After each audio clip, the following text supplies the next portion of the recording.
So you want to know why you still don't understand Mulholland Drive? Well, today we're actually going to dive deep into the plot structure and themes to figure it all out. This is a continuation of another video where I explained all of the setup. But if you're in a rush, let me summarize everything we talked about in 30 seconds, and then we can get right down to it. Here's a man who wants to get right down to it. So state of the dream so far. Rita, who represents Diane's fear and looks just like the ex she murdered, has escaped an attempt on her life and is hiding in Betty's apartment. This guy, Dan, is not important to the plot, but he's crucial to the theme, since he introduces us to the dread and hopelessness living within Diane's mind. Betty, who looks just like Diane, represents the life she wished she had, and is otherwise oblivious to anything going wrong at this point. Adam, who represents Diane's anger and looks just like the guy her ex married, is a film director being muscled out of his creative decisions and personal freedoms. And now some creepy guys have implied that things are going to start to go bad for everyone. It's a bit vague, but hey, we're in a dream. At least now the plot can start. The Rube Goldberg machine of Diane's mind cranks along, and Aunt Ruth makes it known that Rita isn't her friend, but a total stranger. She tells Betty to call the police. This is the first of many transcendent warnings that Diane gives to her real-world self. When Betty tells Rita that her aunt has no idea who she is, Rita does her one better and admits she has no clue who she is either. I don't know who I am. This could be Diane preventing the bad memories of Camilla from tainting the dream by recasting her ex as a helpless amnesiac. But since all the main characters in the dream also represent Diane herself, this might be Diane in her own identity crisis. I thought sleep would do it. Whatever the case is, Diane's snoozy escape plan seems to have backfired. But in terms of the plot fuel that makes the mystery go, at this point our story's main concern is, who is Rita? Who is this? Looking for answers, the two women discover the blue key.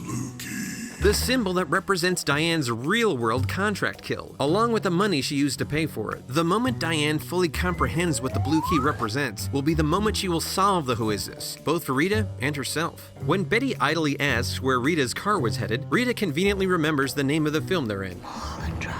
So Betty insists on checking it out. We'll pretend to be someone else. Another hint that Diane is dissociating from herself, just like she did with Dan before. And now these two characters are going to go to the very same Winky's Diner. Just like Diane in real life, Adam finds his Hollywood dreams start to erode as everyone in his film crew gets fired. And then to add insult to injury, his significant other is also sleeping with someone else. Here, Diane once again gives herself some advice. Just forget you ever saw it. It's better that way. And yet once again, Adam reacts to this news the same way Diane did, with vengeful violence. Before things get too heated, Hannah Montana's dad steps in and fills Adam's body with more aches and breaks than a top 40 country song. If Adam is the vessel for all of Diane's internalized anger and victimhood, then she's quickly running out of things to do with her indignation. Diane hides the incriminating money and key out of the way for the meanwhile, and heads over to the literal place her real crime was committed. The thing that finally starts to jog Rita's memory is Diane recognizing her own name that she swapped with Betty, the real-world waitress from the Winkies. If you haven't seen the movie, I have no idea what you think is going on right now. Diane Selwyn. Maybe that's my name. They give this Diane Selwyn a call, only to get the answering machine. Strange to be calling yourself. In the next few scenes, our Diane gives herself more warnings through her tertiary characters. Adam hears, What are you hiding from? Then what do you want? possibly a reference to the police who have been looking for Diane in real life. Those two detectives came by again looking for you. And Betty hears, Someone is in trouble. Something bad is happening. which either references Diane's own trouble or her regretting her decision to kill Camilla. But the best advice Diane hears comes from a man dressed like an old buckaroo. Now broke and on the run, I'm not broke. I know, but you're broke. Adam meets with a man called the Cowboy, who's apparently tied to what's been going on. In this scene, the mysterious cattleman says one of the film's most important lines. A man's attitude goes some ways, the way his life will be. We know it's an important line because the Cowboy really checks to make sure Adam hears it. And when Adam agrees, the Cowboy then says, So since you agree, you must be a person who does not care about the good life. This one back and forth lasts about 3 minutes of screen time. So if this line is so important, then what exactly does fixing your attitude look like for Adam? Well, we can clearly see that lashing out in anger has not at all been productive for him. In all of his rage, he has not made one bit of progress gaining back ground. And in the end, he's still gonna have to accept the way things are. You will say, this is the girl. Like Adam, Diane was treated unkindly by both her significant other and the entertainment industry. But dwelling on her lost love and the subsequent spite murder is not really the right path to the good life. The Cowboy's statements are so important to the story because they are, in a way, giving us the stakes of the dream. If Diane's ultimate goal in this movie is to get rid of that god-awful feeling, then something about her has to change. And since our active protagonist is physically unable to be active at the moment, she can still adjust her attitude while in the dream. Through Adam, the cowboy tells Diane to accept what is not up to her. The peculiar man leaves saying, Now you will see me one more time if you do good. You'll see me 2 more times if you do bad. Meaning, if Diane fixes her attitude and manages to accept the things in her life that she cannot change, we'll see the cowboy 1 more time. If Diane doesn't fix her attitude and is consumed by her own anger and resentment, we'll see the cowboy 2 more times. It should probably be noted that navigating through depression is a lot more nuanced than simply fixing your attitude versus not fixing your attitude. But in Diane's brain, this is the dichotomy she's apparently going with, and thus will be our win-lose scenario for the story. Obviously, since this movie wasn't complicated enough, now we get a new layer to the plot, a relationship arc. For the first time since they met, Betty and Rita are spending time with each other unrelated to their investigation. Which makes sense because they're going to have to fall in love in a few scenes from now, and developing a relationship can't just be based on solving mysteries together. It's also probably no coincidence that the scene they're rehearsing here is about a complicated affair. Soon we see Betty double down on this budding relationship with Rita when Coco confronts her about the stranger living in Aunt Ruth's apartment. But if there is trouble, get rid of it. Which is more good Diane to Diane advice. Then when Rita asks if it's bad for her to stay there, Betty triples down. Is it bad for you that I'm here? No, everything is A-okay. It looks like by indulging in this relationship in her dream, Diane is opening up old wounds, but she still can't seem to give Camilla up. I came back. I thought that's what you wanted. You've come back. Perhaps sweet, innocent Betty's self-infantilizing demeanor can't survive much longer in a dream world that continuously reminds Diane of her ex. I hate you! I hate us both! Sure enough, just around the midpoint of the movie, we finally get to see Betty in an acting role at her audition. And although you'd presume this podunk Pollyanna is about due to have her prospects pushed in the mud at this performance, instead we find that she's more worldly than we previously thought. We've seen Betty read through these lines a few minutes earlier, but during her audition, she plays through the same scene in a much more sensual context. She commands the scene, willing to go even farther than the sentient leather couch she's playing against. Considering the relationship arc has just kicked off, the intimacy expressed here may be an analog for Diane's romantic feelings for Camilla resurfacing. This audition also might represent what happened to Diane during the Sylvia North story, which I'm sure you absolutely remember was that film that Diane wanted the lead role in, but it was instead given to Camilla. The director in the audition is in fact Bob Brooker, the same director of Diane's Sylvia North story. Near the end of the movie, it's kind of implied that Brooker gave Camilla this part due to her willingness to handle a few other parts behind the scenes. It's also implied that Camilla extended a similar offer to Diane, exploiting the starlet's eagerness on her own casting couch. The emotional fallout of this exchange echoes throughout the entire film. Anyway, after seeing her stellar performance, the casting agent ushers Betty to another production. He's got a project you will kill. And what do you know? The director of this production that Betty seems to be perfect for is none other than our good friend Adam Kesher. Worlds are colliding! Our A-plot and B-plot have finally met up here at the midpoint. And would you just look at that meaningful stare between these two? This has got to be something. Are these two going to compare secrets and crack the Rita mystery together? Is Betty going to be the lead in Adam's film in defiance of whatever big evil group is plotting against them? Is Betty going to... Oh, wait, that girl from the photo is auditioning. Obviously, Adam can't pick her for the part, because then he and Betty would never meet each other, rendering his whole entire B-plot completely superfluous. This is the girl. I told you. Wait, what? He picked her? Yeah, but that stare, though. I mean, Betty and Adam, there's got to be some kind of meaning between...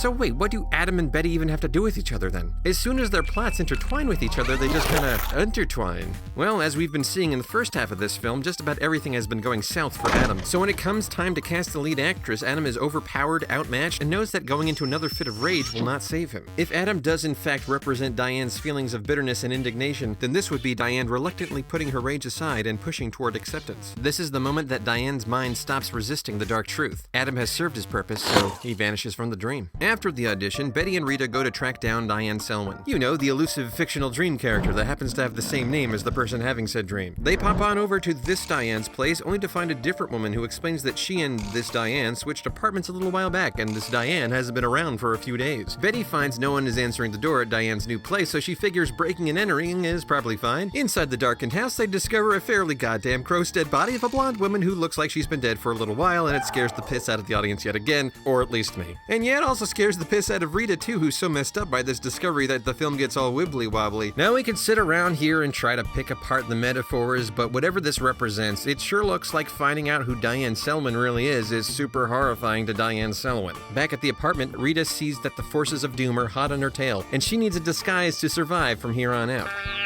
That night, Betty invites Rita into bed with her, and when one thing leads to another, they start to do stuff that I definitely can't show you on YouTube. At the height of all this passion, Betty tells Rita her true feelings. Saying this is Diane's fantasy pushed to the absolute limit. This love story can't progress past this moment because the relationship isn't real. And with this admission of love, the illusion of the dream can no longer support itself. The dream has withstood anger and fear, but it's love that breaks it. Because of where this story beat lands narratively, we could assume that this was the point of the entire dream. This is the conclusion Diane needed to arrive at before she could end the illusion and face reality in Act 3. She'll have to reconcile the horrible things she's done with her love for Camilla. Silencio. In the middle of the night, Rita wakes up in a trance.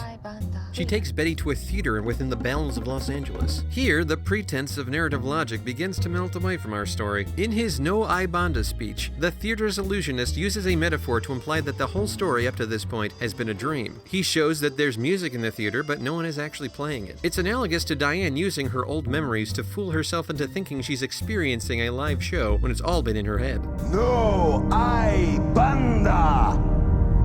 There is no band.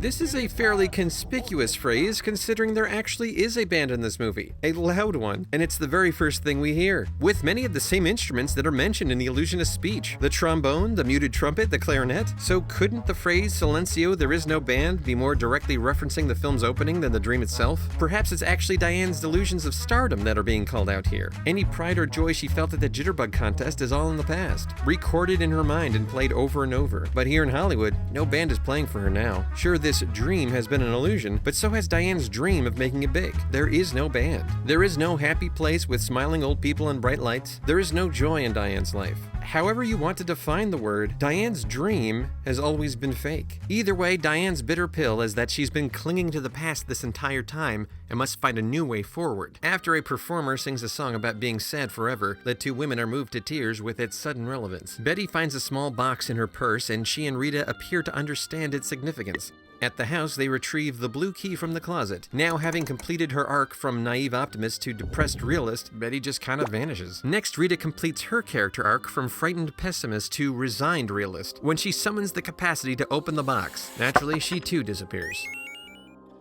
Well, it's act break time again, and this go-round, Diane has chosen not to chase her fantasy like before, but is instead forced to face her reality, now waking up in the harsh light of day. In this third act, Diane will be tested to see if she fixed her attitude, like the cowboy warned. Will what she's learned from her dream help her accept her situation, or will her god-awful feeling win out in the end? Well, the cowboy shows up again, so obviously waking up to reality is being framed as doing good, but if Diane's greatest fear is seeing the face of the bum outside of a dream, then the mere act of being awake puts her at risk of self-destruction. So this is the point where all the first-time viewers actually learn that this whole movie has been a dream of a woman named Diane who looks exactly like Betty. We're a little bit confused, but we trust an explanation is forthcoming. Hey look, Diane's got that neighbor from the dream. Well, despite her trying to extend a helping hand, Those two detectives came by again looking for you. Diane just shuts her out, isolating herself to be left alone with her dismal thoughts. You know what's not going to help her fix her attitude? That. Hey look, she's even got a blue key like in the dream. Well, it certainly looks like we're about to find out the truth behind this mystery. So remember way back when I said everything was going to shut down and destroy Adam, Betty, and Rita until reality catches up with Diane and breaks her? Well, after shutting out the one friend she seems to have, Diane hallucinates Camilla returning to her. Of course, she's overjoyed. In her dream, she's just confessed her love to her. But it sure doesn't take long for reality to kick back in and remind her of what her actual situation is. Watch this, Lise. You can actually pinpoint the second when her heart rips in half. And now. We may not realize it yet, but this exact moment is the end of Diane's character arc. Her fantasy has become untenable, and now her reality has become unbearable. This is when Diane draws her conclusion that she's got no way out. Which now finally brings us back to just how we got into this mess. Normally, this would be the part in a whodunit when the sleuth gathers everyone into the parlor and explains how the whole crime went down. But here in our Whoiziss, the burning question isn't so much who did a murder. At this point, the audience doesn't even know that a murder occurred. Our question is, and always has been, who am I? A question that can be applied to both Rita and Diane. So being that the film is wrapping up, our detective gathers herself into the living room and remembers a bunch of stuff at us, so we finally learn who everyone really is. Through Diane's flashbacks, we see her and Camilla in an ongoing relationship that is cut short by director Adam Kesher. And you know what? It kinda looks like Camilla is rubbing it in Diane's face. Heartbroken, Diane throws Camilla out of her life. That is until the night Camilla invites her to a party. At dinner, when Diane talks about a jitterbug competition and how she met Camilla, it soon becomes pretty clear to us while Diane was falling in love with her, Camilla had been using Diane this whole time. Now that Diane was no longer useful to Camilla, Camilla just chooses to punch her emotions into a sweaty pulp. Instead of moving on with her life, Diane relives all that rage of that night in her memory. Well, it looks like she didn't change her attitude. Oh look, it's the cowboy again. That's probably not good. In this segment, our detective fills in all the blanks in our mystery and gives us reference for all the things we've seen. Everything that is, but the blue key. In this final flashback, our detective finally points the accusatory finger back at herself. We see Diane order a hit on Camilla, and now know what's at the root of Diane's god-awful feeling. This is the girl. To Diane, this one phrase carries the same weight as pulling the hitman's trigger herself. And with this final piece, the Whoiziss is solved. Rita is Camilla, Winkies is the crime scene, the cash is the murder weapon, the blue key is Camilla's dead body, and Diane is the murderer. After recalling this life-changing moment at the Winkies, Diane's guilt-addled mind peeks behind the diner's wall. We get a Steadicam POV shot, just like when Dan tried this at the start. Diane now finally sees the face of the bum outside of a dream. Her story arc has finally reached the absolute failure scenario. The blue key has opened the box, and inside are the two old people. But Diane's symbol of pride, comfort, and safety have suddenly turned against her. They are no longer Diane's respite from the bum. They're now part of him. Diane failed to heed any of the warnings she gave herself in the dream. She didn't try to get help. She didn't turn herself in. And she certainly didn't let go of the past. As a result, fear and despair have taken over her waking life. And just like Dan, this god-awful feeling is far too much for Diane to bear.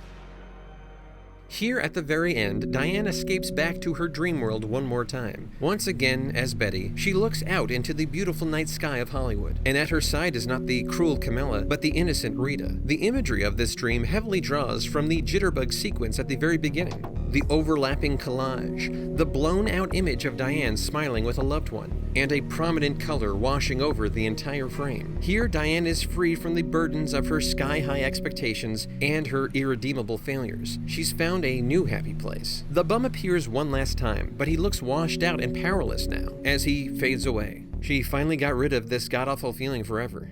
The last thing we see is an empty theater, with a blue-haired woman whispering silencio from her balcony seat. Contrasting with the start of the film, at the end there is no band. From now on, there will be no more noise, only stillness and quiet.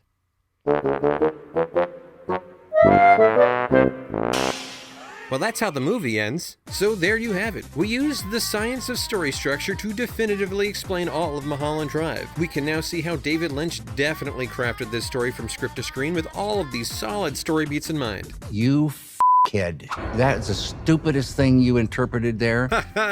Sorry, storyographers. But you had to know it wasn't going to be that easy. Yes, we sure did spend a lot of time using the rules of story structure to connect all the dots in this bizarre dreamscape, and a lot of it seems to make sense. But what I've been telling you is a load of horsepucky, even though it comes from a good place. It is, in fact, very hard to pin down a one-to-one meaning in this film. Maybe each protagonist in the dream represents Diane. Maybe the jitterbug contest represents her happy place.